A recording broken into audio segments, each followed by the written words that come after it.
নবীর খানদানে ডুবে রেখো মাথা মন দিয়ে শোনেন সেই কিনু গরিবের দুঃখে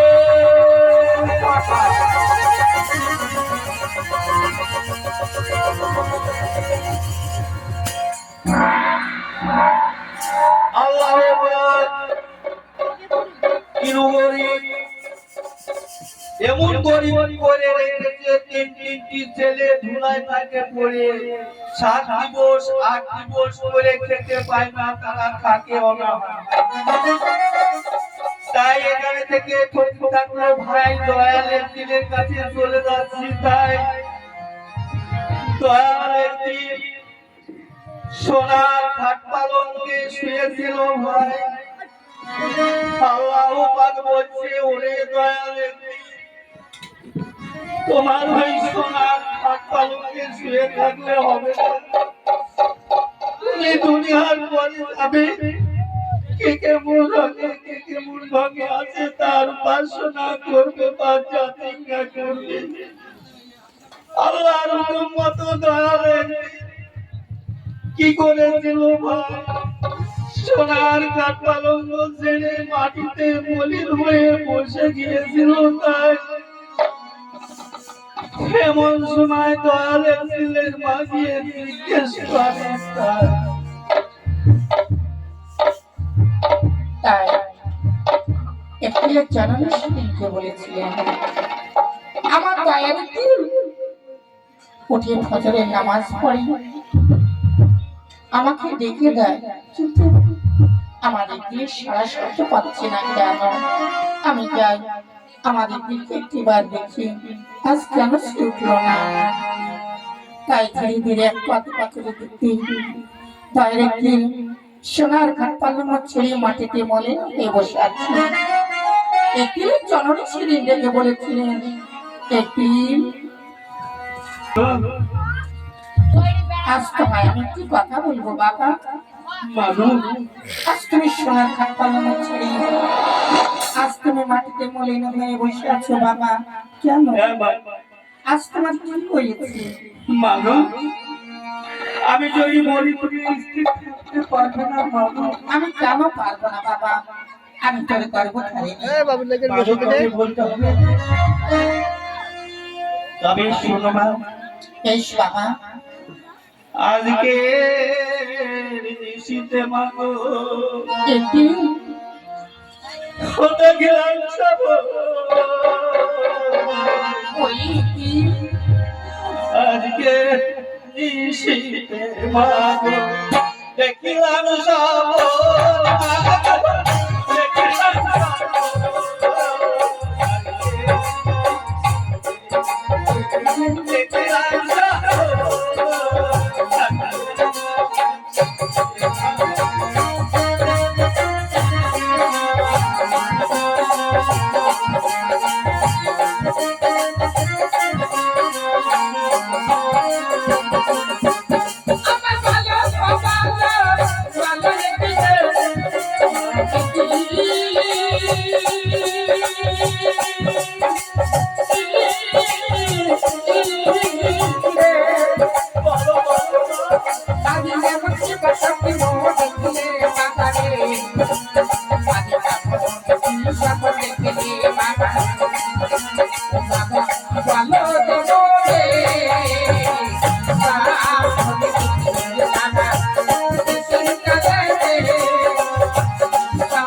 আমি 3 বারে 36 বছর কামাই করে এসে আবার মামা বলে ডাকো মাগো, তুমি খুশি মনে আমাকে নাই কি না মা।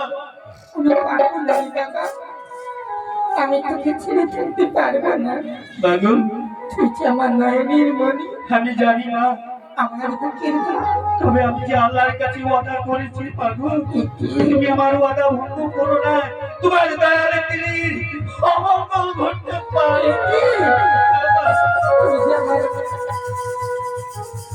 মা, নয়নের মনি, আমি তোকে বিদায় দিই। আমি কেমন করি থাকবো বাবা? মাগো, তুমি যদি না পারবে, সারা জাহানের মায়েরা ছেড়ে বিদেশে যাচ্ছে, তারা কিভাবে বিদায় দিয়ে থাকতে পারে? তুমি পারবে না কেন মাগো? আমি যাকে 10 মাস 10 দিন কারবে ধারণ করেছি, আমি ধীরে ধীরে করি আমি মানুষ করেছি,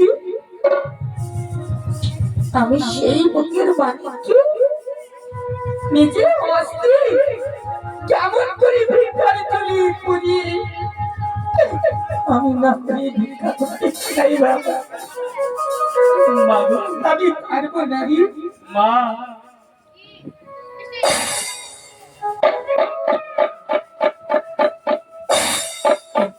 মাগো, তুমি পারবে মাগো, তুমি চেষ্টা করে দেখো। যদি তোমার দয়ার তীরের পানি যদি তোমার যদি আঘাত পায়, তবে পারবে না কেন মা বলো?